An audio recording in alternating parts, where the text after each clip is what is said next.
है दोस्तों, कैसे हो आप लोग। तो आ गया मैं फिर से, क्योंकि आ गया है ध्रुव राठी का नया वीडियो। ये वीडियो बहुत खास होने वाला है दोस्तों, लेकिन एक मिनट अगर आप मेरी बात सुने तो मुझे बहुत अच्छा लगेगा। मुझे कई लोगों ने कमेंट में पूछा है कि तुम्हारा बैकग्राउंड अच्छा नहीं, ये नहीं वो नहीं, वॉइस अच्छी नहीं आ रही, बैकग्राउंड नॉइस बहुत आ रही। तो मैं बता दूं कि मेरे पास ये सस्ता सा है 103 रुपये वाला माइक है, और फ़ोन भी बहुत सस्ता है। मैं मज़दूरी करता हूँ, लेकिन एक पैशन है मेरा वीडियो बनाना, इसलिए मैंने ये किस्त पे फ़ोन लिया है, बहुत सस्ता सा है। अगर आप लोगों का सपोर्ट रहा तो आगे धीरे धीरे मैं सब कुछ अच्छा करता जाऊंगा। आप लोगों का सिर्फ सपोर्ट ही चाहिए। तो चलिए स्टार्ट करते हैं। फिर अगले दिन खबर आती है डिस्क्वालिफिकेशन की। देश का मान बढ़ाने वाले इन रेसलर्स को पुलिस के द्वारा फिर सड़क पर घसीटा गया, लेकिन यहाँ चीटिंग हुई थी और चीटिंग की थी WFI ने। और विनेश, ये तो मेरे ही परिवार की है। उन्होंने कहा कि मैं अभी तक अपनी हार पर मलाल तक नहीं कर सकती थी, और लोग अपने खंजर निकाल कर तैयार खड़े थे। ऐसे ट्रीट किया कि मैं जैसे कोई मुर्दा चीज हूँ।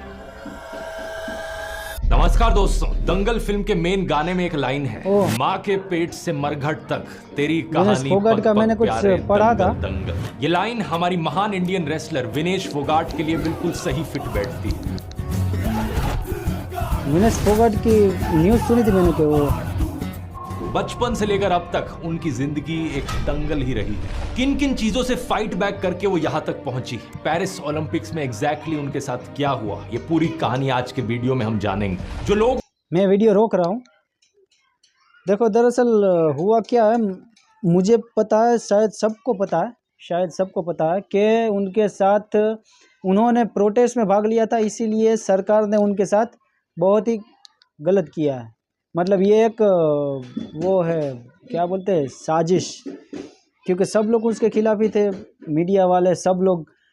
तो अगर वो जीत जाती तो सब लोगों को उनकी तारीफ़ करनी पड़ती, सब लोगों को उनको फ़ोन बोन करना पड़ता, और जो मेन आदमी है, जो बीजेपी पॉलिटिशियन, तो उनकी बातें माननी पड़ती। तो मेरे ख्याल से ये सब एक साजिश तो है। तो चलिए देखते हैं कि ध्रुव राठी हमको क्या क्या नई नई इन्फॉर्मेशन देने वाले हैं।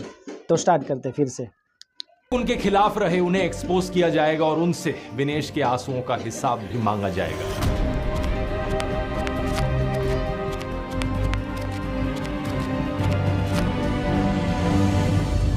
इन ओलंपिक्स में विनेश का पहला ही मैच था टोक्यो ओलंपिक्स की गोल्ड मेडलिस्ट यूई सुसाकी के साथ, जिन्होंने आज तक अपने पूरे करियर में सिर्फ 3 बाउट्स हारे थे, जिनका इस मैच से पहले 82-0 का रिकॉर्ड चल रहा था। बहुत लोग मानते थे कि इन्हें हरा पाना लगभग नामुमकिन था। टोटल मैच 6 मिनट का होता है, और 3-3 मिनट के इसमें 2 राउंड्स होते हैं। बहुत लंबे समय तक इस मैच में विनेश खुद को डिफेंड करती रही, लेकिन आखिर के 15 सेकंड में उन्होंने यूई सुसाकी को जबरदस्त झटका दिया और मैच पूरा पलट गया।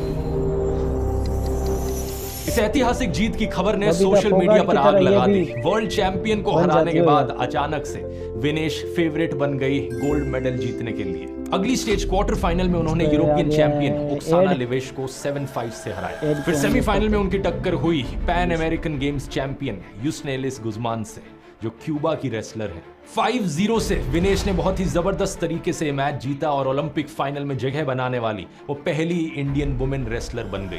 उनका फाइनल मैच होना था अमेरिकी रेसलर सारा हिल्डेब्रैंड के खिलाफ, जिन्होंने टोक्यो ओलंपिक्स में ब्रॉन्ज मेडल जीता था। इनके साथ विनेश की 2019 में 2 बाउट्स हुई थी 53 केजीज में। इन दोनों मैचेस को विनेश ने जीता था। इसे कंसीडर करते हुए और विनेश के मोमेंटम को देखकर इनका गोल्ड मेडल जीतने का चांस ऑलमोस्ट श्योर लग रहा था। लेकिन फिर अगले दिन खबर आती है disqualification. Vinesh Phogat Paris Olympic से डिस्क्वालीफाई हो गई है। Disqualified on account of being overweight. सिर्फ 100 ग्राम वजन ज्यादा होने की वजह से विनेश को डिस्क्वालीफाई कर दिया जाता है। पहले दिन उनका वजन था 49.9 केजीज। ये वे इन करने के बाद एक रिकवरी मील लिया जाता है, जिससे कि थोड़ी स्ट्रेंथ मिल सके, और थोड़ा सा पानी पिया जाता है। इस रिहाइड्रेशन की वजह से वजन बढ़ता है, ये नॉर्मल बात है। प्लानिंग कुछ ऐसी करी गई थी कि विनेश का वजन सिर्फ 1.5 किलो ही बढ़े, जिसे रात भर में कट डाउन किया जा सके, और जब सुबह दूसरा वे इन लिया जाए फाइनल मैच से पहले, तब वजन वापस से 50 किलोस के नीचे आ जाए। लेकिन कैलकुलेशन में कुछ गड़बड़ी हो जाती है। विनेश का वजन सेमीफाइनल मैच करने के बाद 52.7 केजीज पर था। अगली सुबह 7:15 पर दोबारा वजन लिया जाना था। उनके पास 12 घंटे का समय था और 2.7 kg वजन लूज करना था। इसी के चलते वो रात को 1 मिनट भी नहीं सोई, एक घूंट पानी तक नहीं पिया और ना ही कुछ खाना खाया। पूरी रात वो दौड़ती रही, रस्सी कूदती रही, साइकिलिंग की, सोना का इस्तेमाल किया, बाल भी काट लिए और अपना खून भी निकाल लिया। ये सब करने के बाद 2.6 किलो वजन तो कम हो गया था, लेकिन जब सुबह के 7:15 100 ग्राम एक्स्ट्रा वजन फिर भी रह गया था। थोड़ा सा टाइम और होता तो वो ये वजन भी कम कर लेती, लेकिन वेन के लिए जो समय था वो 7:15 से लेकर 7:30 बजे तक का था। अफसोस ये पॉसिबल ना हो सका। इस वक्त एक बड़ी खबर आपको बता देते हैं, ओलंपिक में विनेश फोगाट सारे के सारे 2012 के ओलंपिक गोल्ड मेडलिस्ट और 6 time world champion American athlete Jordan Burroughs ने ट्विटर पर अपील की कि रूल्स में बदलाव किए जाए और विनेश को सिल्वर मेडल दिया जाए। ये पूरा वजन घटाने का प्रोसेस इतना मुश्किल इसलिए भी था क्योंकि विनेश का नेचुरल वेट 55-56 किलो के आसपास है, इसलिए 50 किलो तक लाना मुश्किल होता है। हालांकि ऐसा भी नहीं है कि ये इम्पॉसिबल हो और विनेश पहली बार इस कैटेगरी में कंपीट कर रही हो। जुलाई के महीने में ही इन्होंने स्पेनिश ग्रांड प्री में गोल्ड मेडल जीता था, वो भी 50 किलो की कैटेगरी में ही था। इसी कैटेगरी में इन्होंने ओलंपिक कोटा भी हासिल किया था और इस कैटेगरी में ही ये क्यों आई, इससे ऊपर की 53 kg वाली कैटेगरी में क्यों नहीं गई, इसके पीछे सीधा कारण है कि 53 kg कैटेगरी का कोटा अंतिम पंघाल को चला गया था। इसकी बात आगे डिटेल में करते हैं वीडियो में कि अंतिम को लेकर क्या कंट्रोवर्सी हुई थी, लेकिन इस घटना के बाद विनेश फोगाट ने अपना रिटायरमेंट अनाउंस किया ट्विटर पर। मां कुश्ती मेरे से जीत गई, मैं हार गई, माफ करना आपका सपना, मेरी हिम्मत, सब टूट चुके, इससे ज्यादा ताकत नहीं रही है, अलविदा कुश्ती 2001 से 2024। इस घटना के बाद हमारे स्पोर्ट्स मिनिस्टर मनसुख मांडवीय संसद में पैसे गिनवाने लगे कि उन्होंने विनेश के ऊपर 70 लाख लगा दिए। मतलब 24 साल हो गया। चक्र के लिए कुल 70,45,775 की वित्तीय सहायता दी गई है। मनसुख जी, मैं भी आपके पैसे गिनवाऊं यहाँ पर। एक नई जानकारी पता चली है गोवा में आपकी बीजेपी सरकार के बारे में। गोवा के एक एमएलए ने अपनी असेंबली स्पीच में बताया कि आपकी पार्टी की सरकार ने 1,70,00,000 रुपए सिर्फ केटरिंग सर्विसेज पर खर्च किए और 1,33,00,000 5 स्टार होटलों में रहने पर खर्च हुए, 4,32,00,000 वीआईपी की ट्रांसपोर्टेशन पर और 40 लाख रुपए के तो आप लोग लड्डू ही खा गए। आपके नेता लोग लाखों रुपए के गॉगल्स खरीदते हैं, करोड़ों रुपए की गाड़ियां खरीदते हैं, सब जनता के पैसे पर। और जनता को क्या मिलता है? टूटी हुई सड़कें, गिरते हुए पुल, रेल दुर्घटनाएं। और आप रुपये गिनवा रहे हो उन खिलाड़ियों पर जिन्होंने अपना तन मन और अपना पूरा जीवन रेसलिंग में लगा दिया, देश का नाम बार बार दुनिया में ऊंचा किया। बीजेपी सांसद हेमा मालिनी की तरफ से भी एक बड़ा कैजुअल इनसेंसिटिव रिमार्क आया। बड़ा अजीब सा भी लगता है कि 100 ग्राम की वजह से वो डिस्क्वालीफाई हो गई। I wish she loses that 100 gram quickly, लेकिन मिलेगा नहीं अभी। दूसरी तरफ सोशल मीडिया पर भी ढेर सारे लोग विनेश का मजाक उड़ाने लगे, उन्हें ही ब्लेम करने लगे उनकी इस हार के पीछे। इन लोगों को मैं कहना चाहूंगा कि थोड़ी एम्पैथी रखकर देखो। एक बार आप विनेश फोगाट की पूरी कहानी सुनोगे, आपकी आंखों से आंसू आने लग जाएंगे। कितने उतार चढ़ाव और कितने स्ट्रगल्स कोई सह सकता है अपने करियर में, आप हैरान हो जाएंगे देखकर। सही मायनों में इनकी कहानी पर दंगल का पार्ट 2 बन सकता है। ये कहानी शुरू होती है आज से 30 साल पहले। हरियाणा के गांव बलाली में विनेश का जन्म होता है। ये केवल 9 साल की थी जब उनके सिर से पिता का साया उठ गया। उनकी मां प्रेमलता ने ही उन्हें बड़ा किया, उन्होंने कैंसर से भी लड़ाई लड़ी। विनेश बार बार कहती हैं कि उनकी मां से ही उन्हें हिम्मत मिली। विनेश की ट्रेनिंग करवाई उनके ताऊ महावीर फोगाट ने, साथ में उनकी बहन प्रियंका और उनकी कजन्स गीता, बबीता, रितु और संगीता। ये सब हो रहा था ऐसे गांव में जहां अभी भी औरतों का घूंघट में रहना आम बात है। लोग ताने मारते थे कि महावीर का दिमाग खराब हो गया है, ये पूरे गांव का नाश कर रहा है, कोई शर्म नहीं बची, अपनी ही बेटियों का तमाशा बना दिया है। विनेश की ताई दया को सुनने को मिलता था कि तुम्हारी बेटी लड़कों जैसी हो जाएगी, इनके चेहरे खराब हो जाएंगे, कोई इनसे शादी नहीं करेगा। तो मेरी मम्मी भी बोलती थी कि बेटा कि आज वो तेरी ताई जैसे बोल रही थी कि तूने क्या पहना है, तो मुझे बहुत गुस्सा आता था कि कौन सी ताई जी थी मेरे सामने लेके आओ। दंगल फिल्म में मोस्टली सबसे बड़ी बहन गीता की कहानी को दिखाया गया है, जिन्होंने 2010 के कॉमनवेल्थ गेम्स में गोल्ड मेडल जीता था। ऐसा करने वाली वो पहली इंडियन वुमेन रेसलर बनी थी। इसके बाद 2012 में जब उन्होंने ओलंपिक्स में क्वालिफाई किया, उसमें भी वो पहली इंडियन फीमेल रेसलर थी। जब आप अपने आसपास किसी को सक्सेसफुल होते हुए देखते हैं तो उससे इंस्पायर्ड होना काफी नेचुरल बात होती है। ऐसे ही विनेश ने भी अपनी जीत का सिलसिला शुरू किया। इंटरनेशनल लेवल पर सबसे पहले उन्होंने जीता 2013 की वर्ल्ड यूथ चैंपियनशिप में silver medal, 2013 Asian wrestling championship की 51 किलो की कैटेगरी में ब्रॉन्ज और कॉमनवेल्थ रेसलिंग चैंपियनशिप में सिल्वर। लेकिन सबसे बड़ा ब्रेक थ्रू विनेश के लिए आया 2014 के कॉमनवेल्थ गेम्स में, जो स्कॉटलैंड के ग्लासगो शहर में हुए थे। 48 किलो की कैटेगरी के फाइनल में उन्होंने एक ब्रिटिश रेसलर को 11-8 से हराकर सिर्फ 20 साल की उम्र में कॉमनवेल्थ गेम्स में गोल्ड मेडल जीत लिया। विनीश, कांग्रेचुलेशंस, पहला कॉमनवेल्थ गेम्स है आपका। आपको लगा था कि कॉमनवेल्थ चैंपियन बनोगे आप? जी बिल्कुल, कॉन्फिडेंस तो बहुत था कि चैंपियन बनूंगा। ये विनेश फोगाट थी, प्रैक्टिस भी इस लेवल से करवाई थी कोच ने। इस लेवल का एक्सीलेंस पाने के लिए किसी भी फील्ड में 3 चीजें सबसे जरूरी होती हैं। पहला, एक क्लियर गोल होना, पता होना कि एग्जैक्टली अब क्या अचीव करना चाहते हो। दूसरा, उस गोल को लेकर स्ट्रैटेजिक प्लानिंग करना, एग्जैक्टली देखना कि डे टू डे आप कौन से एक्शंस और टास्क करोगे जिससे कि एक दिन वहां तक पहुंच पाओ। और तीसरा, अपने गोल को लेकर डेडिकेटेड और डिसिप्लिन्ड रहना, अपनी आदतों पर, अपने बिहेवियर पर पूरी तरीके से कंट्रोल करना। अगर आप भी अपने गोल तक पहुंचने में इनमें से किसी भी चीज से स्ट्रगल करते हो तो मेरा टाइम मैनेजमेंट कोर्स आपके लिए बहुत हेल्पफुल रहेगा, क्योंकि ये कोर्स एग्जैक्टली यही चीजें सिखाता है। इस कोर्स को करने के बाद आप सीख जाएंगे कि कैसे कभी भी प्रोक्रेस्टिनेशन का दोबारा शिकार ना बना जाए, कैसे अपनी प्रोडक्टिविटी को मैक्सिमाइज करने के साथ साथ अपनी हैप्पीनेस को भी मैक्सिमाइज किया जाए। हजारों लोग जिन्होंने इस कोर्स को लिया है उन्हें बहुत ही लाइफ चेंजिंग लगा है। और अब दोस्तों, मैं इस कोर्स को कंप्लीटली रीमेक कर रहा हूं हिंदी लैंग्वेज में, और भी बेहतर एडवाइस और भी इंप्रूव्ड और डिटेल्ड इंफॉर्मेशन के साथ। ये अपडेट इस महीने के एंड तक लाइव होगा और आप में से जो लोग इस कोर्स को ऑलरेडी खरीद चुके हैं, ऑफ कोर्स उनके लिए कंप्लीटली फ्री अपडेट रहेगा। अगर आपने अभी तक नहीं खरीदा है तो ये लिमिटेड कूपन कोड आप लोगों के लिए गोल्ड 44% ऑफ मिलेगा। सिर्फ आप में से पहले 1000 लोगों के लिए इसका लिंक नीचे डिस्क्रिप्शन में मिल जाएगा, या फिर आप इस QR कोड को भी स्कैन कर सकते हैं। जल्दी से जाकर चेकआउट कर सकते हैं। और अपने टॉपिक पर अब हम वापस आए तो 2016 में आती है रियो ओलंपिक्स, जहां साक्षी मलिक ने 58 केजीज की कैटेगरी में ब्रॉन्ज मेडल जीता। यहां विनेश कंपीट कर रही थी 48 केजीज की कैटेगरी में। उनका राउंड ऑफ 16 मैच था रोमानिया की एमिलिया वुक के खिलाफ। इतना स्टनिंग ओलंपिक्स डेब्यू शायद ही कभी देखा गया था। अपने पहले ओलंपिक मैच को ही टेक्निकल सुपीरियोरिटी के दम पे जीता विनेश ने।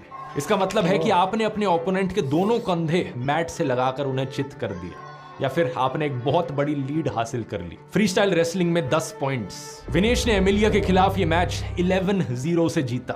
जब वो क्वार्टर फाइनल में पहुंची तो चाइना की सुन यनान के खिलाफ उनका मैच था। ये मैच भी वो जीत जाती, लेकिन उससे पहले वक्त ने विनेश को पटखनी दे दी। मैच के दौरान उन्हें एक ऐसी इंजरी हुई जिसकी वजह से उन्हें मैट से स्ट्रेचर पर उठाकर ले जाना पड़ा।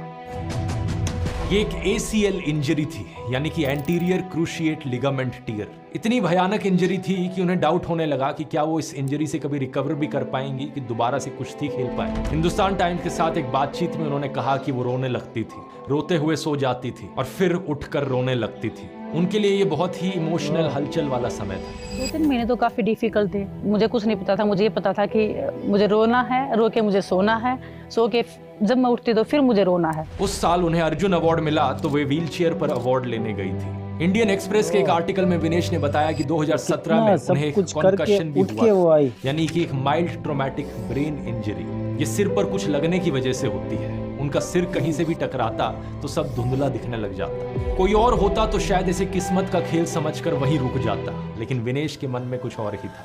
कुछ दिन गर जिंदगानी और है, हमने भी मन में ठानी और है। 2 साल के गैप के बाद वो रेसलिंग में अपना कमबैक करती हैं। 2018 में ऑस्ट्रेलिया में गोल्ड कोस्ट कॉमनवेल्थ गेम्स। यहाँ राउंड रॉबिन फॉर्मेट था, यानी रेसलर्स को 4 के ग्रुप्स में डाला जाता और यहाँ हर एक रेसलर को बाकी 3 रेसलर्स के साथ मैच करना होता। विनेश का फाइनल मुकाबला यहाँ पर हुआ कनाडा की जेसिका मैकडोनाल्ड के साथ, और जिस अंदाज में उन्होंने ये मैच जीता, उस हिस्टोरिक मैच की एक झलक स्क्रीन पर देखनी तो बनती है। गजब है भाई, मतलब बिल्कुल उठा ही लिया। कॉमनवेल्थ गेम्स का फाइनल मैच कोई रेसलर 13-3 के स्कोर से जीते, ये बहुत ही अद्भुत बात है। विनेश के साथ साथ इन्हीं गेम्स में विनेश के अच्छे दोस्त नीरज चोपड़ा ने भी गोल्ड मेडल जीता। मैं एक्चुअल में बस में थी और नीरज का जस्ट फिनिश हुआ था और नीरज तिरंगा लेके घूम रहा था। ये एथलीट जब आपका दोस्त आपके मतलब तिरंगे के साथ घूम रहा है और दोनों ऐसे बोल रहे हैं आप गोल्ड लो और मैं भी गोल्ड लेती हूँ, तो वो फीलिंग काफी अच्छी थी। कॉमनवेल्थ गेम्स के जस्ट बाद जकार्ता इंडोनेशिया में एशियन गेम्स हुए और वहां पहले ही मैच में विनेश के सामने थी सुन यनान, वही रेसलर जिनके साथ रियो ओलंपिक्स में कुश्ती करते हुए विनेश इंजर्ड हो गई थी। ये मैच विनेश ने 8-2 से जीता।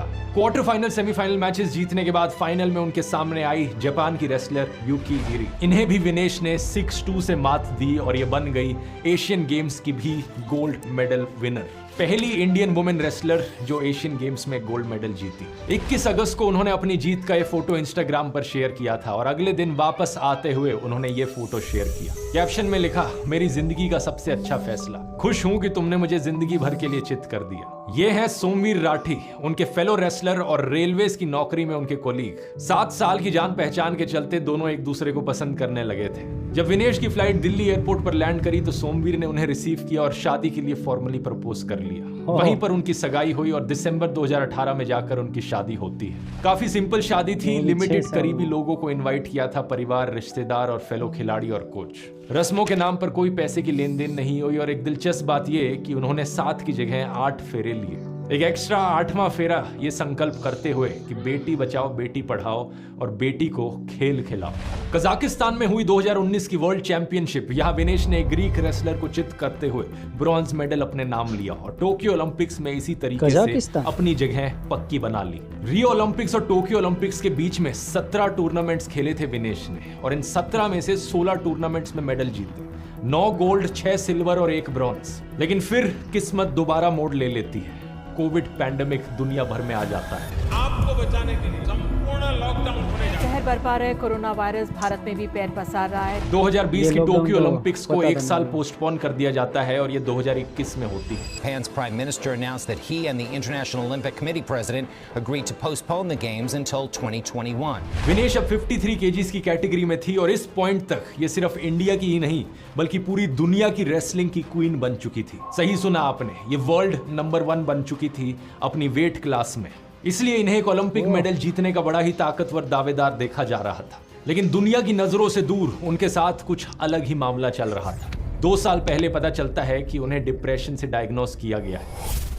वो स्पेन में थी जब उन्हें महसूस हुआ कि उनके साथ कुछ गड़बड़ है। उन्हें नींद नहीं आती थी, कई दिन तक वो जागते रहती थी। जब वापस लखनऊ कैंप आई तो चीजें ज्यादा प्रॉब्लमैटिक हो गई। कोई कोच उनसे हल्की सी ऊंची टोन में बात कर लेता तो उन्हें रोना आ जाता। एशियन चैंपियनशिप के दौरान उन्हें महसूस हुआ कि ये बीमारी उन्हें खत्म कर डालेगी। उन्होंने बताया कि उनके परिवार के सब लोग उनकी मदद करते थे लेकिन वो अपनी अंदर की सारी बातें सबको नहीं बता पाती थी, इसलिए उन्होंने एक साइकोलॉजिस्ट से कंसल्ट किया। अगस्त 2020 में उन्हें कोविड भी हो जाता है, जिसके बाद उनका शरीर ढंग से प्रोटीन डाइजेस्ट नहीं कर पाता। सोचकर देखिए, एक रेसलर का तो पूरा खेल ही मसल्स और प्रोटीन पर डिपेंड करता है। अप्रैल 2021 में जब वो एशियन चैंपियनशिप से वापस आई तो वो दोबारा से कोविड पॉजिटिव डायग्नोस होती है। कुछ समय बाद जब वो ठीक होती हैं और बुल्गारिया जाती हैं तो पता चलता है कि उनके पूरे परिवार को कोविड हो गया है। जब देश के लिए खेल रहे किसी खिलाड़ी के साथ ऐसा हो तो सरकार से, अथॉरिटीज से और रेसलिंग फेडरेशन ऑफ इंडिया से क्या उम्मीद करी जा सकती है? यही ना कि वो खिलाड़ी की हर एक समस्या को लेकर कुछ ना कुछ सोल्यूशन निकालेंगे। Coaching, counselling, treatment, nutritionist, physiotherapist, जो भी कुछ चाहिए वो रेडिली अवेलेबल कराया जाएगा। लेकिन यहाँ पर कुछ और ही मामला चल रहा था। जब हम ऐसे कोई बोल देते कि हमें इस कंपटीशन में जाना है या हमारे साथ में जो स्पोर्टिंग स्टाफ है वो अच्छा नहीं है, हमें और अच्छा चाहिए या कोई भी चीज, तो भी बजबूशन को पसंद नहीं आता था, वो बहुत चिढ़ जाते थे उसी चीज से और उस एथलीट के पीछे लग जाते थे मेंटली टॉर्चर करने के लिए। इसका एक एग्जांपल टोक्यो ओलंपिक्स में भी देखने को मिला। विनेश के बार-बार रिक्वेस्ट करने पर भी उन्हें उनकी डेडिकेटेड फिजियोथेरेपिस्ट नहीं दी गई। किसी रेसलर की मैच से पहले वेट कटिंग करना, बाउट के बाद स्ट्रेंथ रीगेन करना और फिर से वेट कटिंग करना, ये सब बहुत टेक्निकल मामला होता है और इसी सब के लिए एक डेडिकेटेड फिजियोथेरेपिस्ट चाहिए होता है। लेकिन विनेश के लिए थी सिर्फ वही फिजियोथेरेपिस्ट जो टोक्यो ओलंपिक्स में शूटिंग टीम के साथ गई हुई थी। वो अनफॉर्चुनेटली उनकी मदद नहीं कर सकी जैसे कि कोई रेगुलर फिजियोथेरेपिस्ट करता। विनेश ने कहा कि आखिरी दिन पर जब मैं अपना वेट कट कर रही हूँ, क्या मैं ये सब समझाऊं कि रेसलिंग में कैसे क्या होता है या खुद पर फोकस करूं। एज ए रिजल्ट वो खुद ही अपनी फिजियोथेरेपिस्ट बनी। अपने रेसलिंग बाउट के दिन जब वो सुबह उठी तो उन्हें दर्द सा महसूस हुआ, उन्हें वॉमिटिंग होने लगी। स्टेडियम जाते हुए बस में उन्होंने अपनी फिजियो पूर्णिमा से पूछा कि वो क्या कर सकती हैं। विनेश का पहला मैच था रियो ओलंपिक्स की ब्रॉन्ज मेडलिस्ट सोफिया मैटसन के साथ। विनेश ने 7-1 से ये मैच जीता, लेकिन उनकी तबीयत बिगड़ती जा रही थी। उन्हें वॉमिटिंग जैसा महसूस हो रहा था, इसलिए वो कुछ खा नहीं सकती थी। उन्होंने 2 नमक के कैप्सूल्स लिए, कोई फायदा नहीं हुआ। उन्होंने कुछ ब्रीदिंग एक्सरसाइज की, कोई फायदा नहीं हुआ।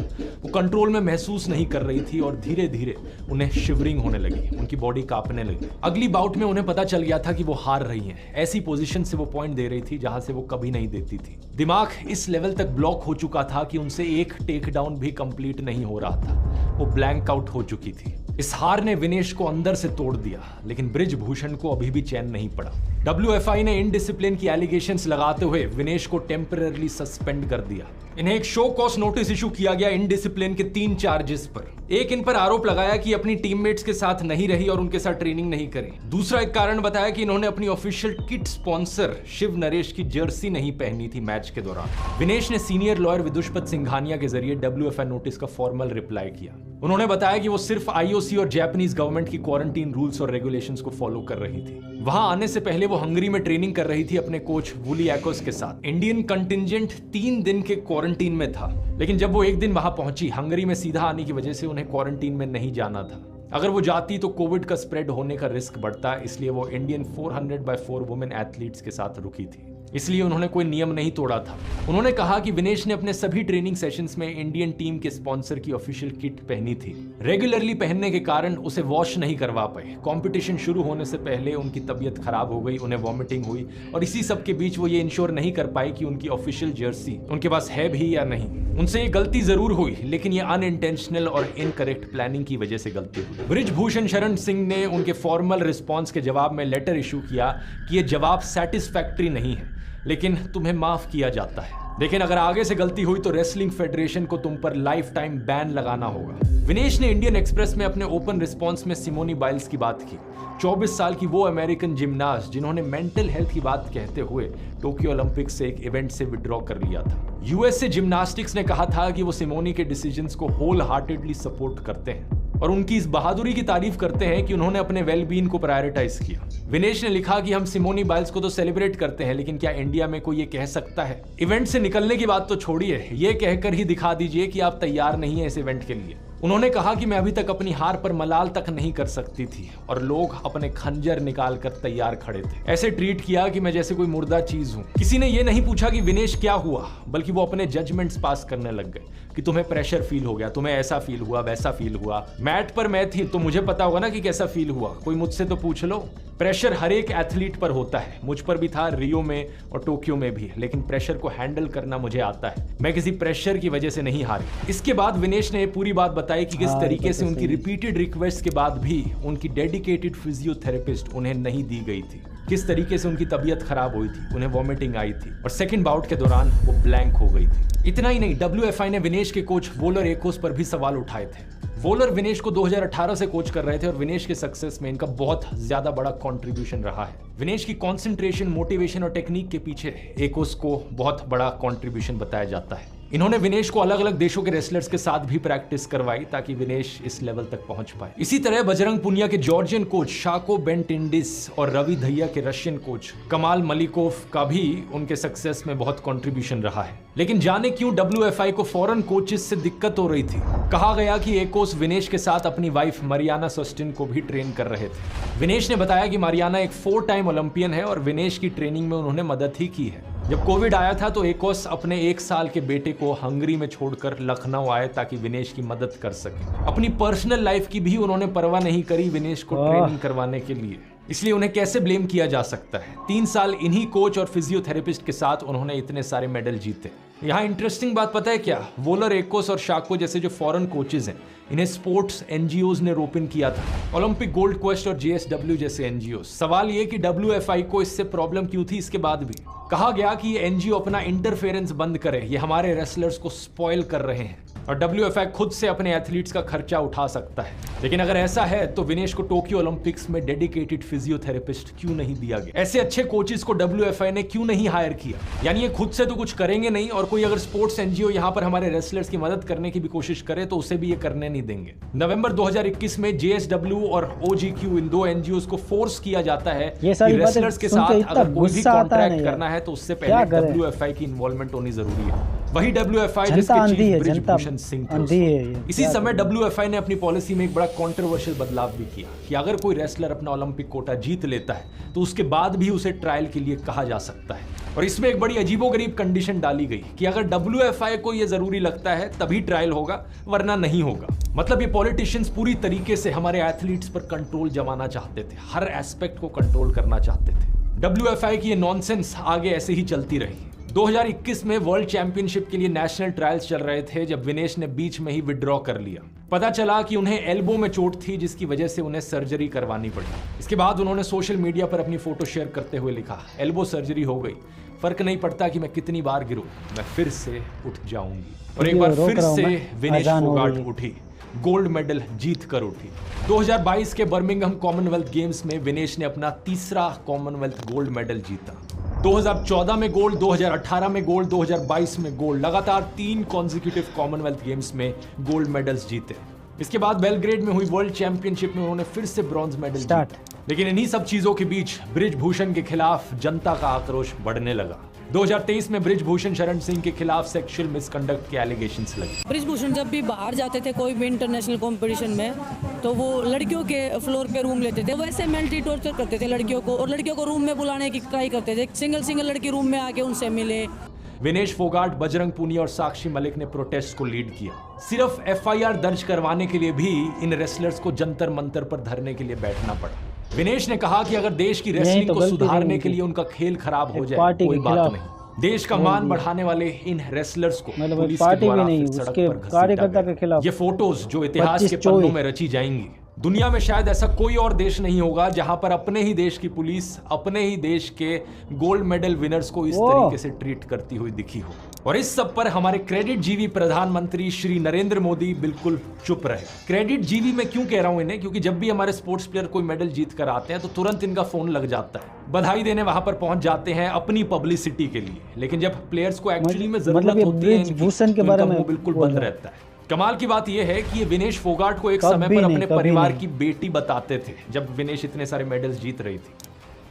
और विनेश, ये तो मेरे ही परिवार की है।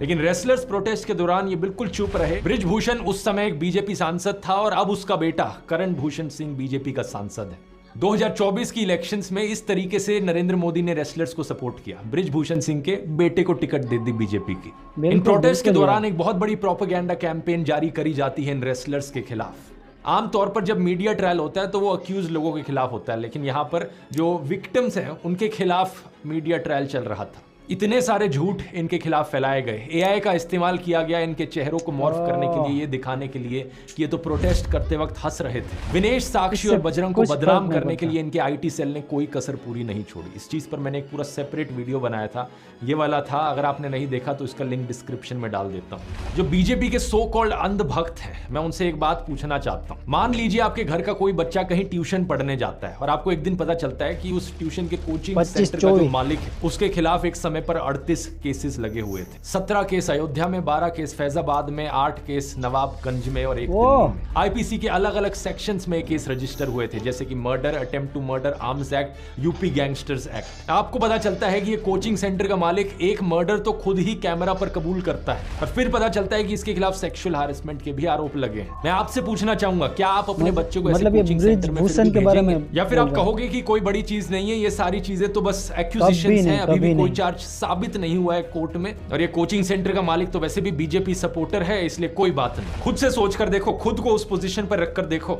अगर आप अपने बच्चों को ऐसे कोचिंग सेंटर में नहीं भेजेंगे तो कैसे एक्सपेक्ट कर सकते हो कि हमारे रेसलर्स एक ऐसे WFI चीफ के अंडर काम करें। जो रेसलर्स वहां आते हैं, लड़के हों या लड़की हों, वो भी किसी के बच्चे ही होंगे ना। कहां गई ministry of women and child affairs, कहां है ये नेशनल कमीशन फॉर वुमेन? ये पूरे सरकारी सिस्टम का फेलियर है कि ऐसी जगह पर ऐसे आदमी को कंटिन्यू करने दिया गया। बाद में इलेक्शंस हुए तो बृजभूषण का प्रॉक्सी संजय सिंह ही प्रेसिडेंट बन गया। इसी के प्रोटेस्ट में साक्षी मलिक ने अपनी रिटायरमेंट अनाउंस करी थी। मैं अपनी कुश्ती को त्यागती हूँ और मैं आज के बाद कभी भी आपको वहां नहीं दिखूंगा। बाद में साक्षी मलिक को टाइम मैगजीन की वर्ल्ड्स 100 मोस्ट इन्फ्लुएंशियल पीपल की लिस्ट में भी शामिल किया गया। लेकिन विनेश फोगाट की हम कहानी पर वापस आए तो एक तरफ यहाँ पॉलिटिक्स चल रही थी और विनेश इंडियन रेसलिंग को सभी रेसलर्स के लिए एक सेफ स्पेस बनाने की कोशिश कर रही थी, और दूसरी तरफ अगस्त 2023 में एक ट्रेनिंग सेशन के दौरान उनके लेफ्ट लेग में नी इंजरी हो जाती है। एंटीरियर क्रूशिएट लिगामेंट में तो कंप्लीट टियर था ही, उसके साथ लैटरल कोलैटरल लिगामेंट में भी पार्शियल टियर देखने को मिला। उन्होंने कहा कि उनका सपना था अपने 2018 एशियन गेम्स के गोल्ड मेडल को रिटेन करना, लेकिन अब पार्टिसिपेशन संभव नहीं था। डॉक्टर ने सर्जरी करने के लिए कहा। ग्वांगझोउ में होने वाले इन एशियन गेम्स में ये अपनी इंजरी की वजह से पार्टिसिपेट नहीं कर पाई और इनकी जगह अंतिम पंगाल ने 53 केजी कैटेगरी में ब्रॉन्ज मेडल जीता। बाद में उन्होंने वर्ल्ड चैंपियनशिप में भी ब्रॉन्ज मेडल जीता और इसी तरीके से पेरिस ओलंपिक्स में अपना कोटा सिक्योर किया 53 केजी की कैटेगरी में। यहाँ एक बात कहनी जरूरी है कि विनेश के लिए हमदर्दी अंतिम के लिए नफरत में नहीं बदलनी चाहिए। माना कि वो ओलंपिक्स में अपने पहले ही बाउट में 10-0 से हार गई, लेकिन खेल में हार जीत चलती रहती है। उनके कोच विकास ने कहा कि अंतिम ने 53 केजी का जो कोटा सिक्योर किया था पेरिस ओलंपिक्स में, उन्होंने कोई चीटिंग नहीं करी थी और ये बात उनकी सही है दोस्तों। लेकिन यहाँ चीटिंग हुई थी और चीटिंग की थी WFI ने। खुद ही इन्होंने पहले रूल बनाया कि कोटा विनर्स को ट्रायल से गुजरना पड़ेगा। एडहॉक कमेटी ने भी एश्योर किया था कि कोटा के लिए ट्रायल होगा, लेकिन 21 मई को अचानक से इन्होंने कहा कि कोई ट्रायल नहीं होगा। उसके ऊपर से नॉनसेंस देखिए, कहते हैं कि ये सिर्फ इस बार के लिए एग्जेम्पशन है, इससे आगे के लिए प्रेसिडेंट इसे ना माना जाए।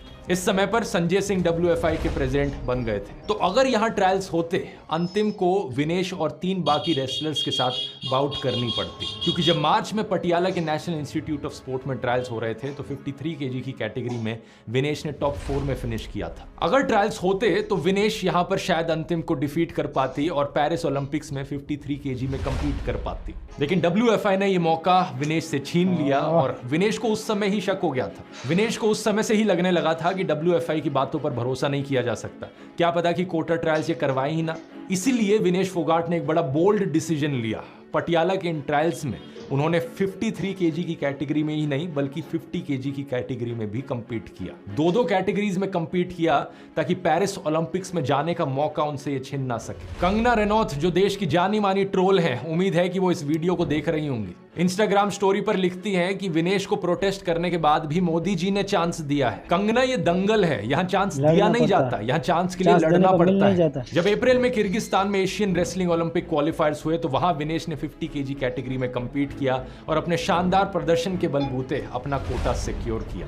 अगर विनेश 53 केजी कैटेगरी में कोटा ट्रायल्स के भरोसे बैठी रहती, WFI के भरोसे बैठी रहती, तो वो पेरिस ओलंपिक्स कभी पहुंच ही नहीं पाती। संजय सिंह से ये सवाल तो बनता है कि सिर्फ इस बार के लिए कोटा ट्रायल्स क्यों नहीं होने दिए? क्या ये विनेश फोगाट से दुश्मनी निकालने के लिए उन्हें 53 केजी कैटेगरी में कंपीट करने से रोका जा रहा है या कोई और कारण था इसके पीछे? इन सब सवालों के जवाब जरूरी हैं। WFI के रूल्स और रेगुलेशंस में ट्रांसपेरेंसी लाए जाने की जरूरत है। बार बार कहीं ना कहीं हमें सुनने को मिलता है कि स्पोर्ट्स पर्सन को ढंग की फैसिलिटीज नहीं मिल रही। इसका समाधान जरूरी है। ये सब झेलते हुए विनेश फोगाट आगे बढ़ती रही।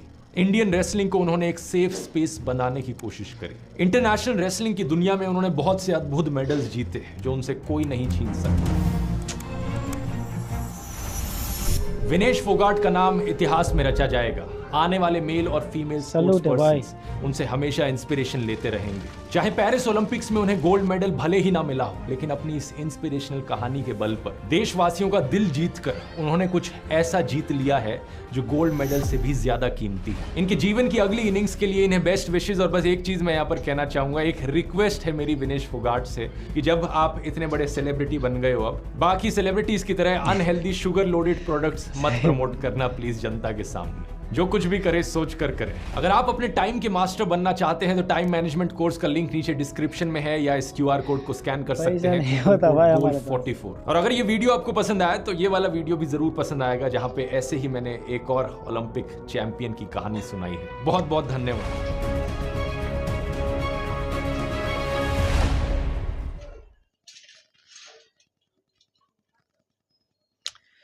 बहुत बहुत बहुत बढ़िया वीडियो बनाया था विनेश फोगाट के बारे में। जो भी हमने जानकारी, मतलब कुछ भी पता नहीं था, सिर्फ ये पता था कि ये हमारे ओलंपिक में खेल रही है। बाकी इन्होंने ये प्रोटेस्ट किया था, ये भी मेरे को पता था, प्रोटेस्ट किया था और उनकी वजह से उनको ट्रोल भी बहुत किया गया। मतलब पूरी की पूरी एक बोलते हैं ना, वो उनके पीछे लगा दिया गया था। गोदी मीडिया तो है ही। उन्होंने कहा था कि सिर्फ मेडल नहीं, अपना पैसा भी लाओ, ये वो। क्या यार, सिर्फ नेगेटिविटी। सोचो इन लोगों को सिर्फ एक बात कि इन्होंने इतने गोल्ड मेडल, इतने ब्रॉन्ज मेडल लिए हैं सारे के सारे देश के लिए। इतनी मेहनत की देश के लिए, सब कुछ देश के हित में किया, देश के अच्छे के लिए किया, देश को प्राउड करने के लिए किया। तो प्रोटेस्ट देश के खिलाफ कैसे हो गए? सोचो, मतलब एक आदमी के खिलाफ प्रोटेस्ट, देश के खिलाफ प्रोटेस्ट कैसे?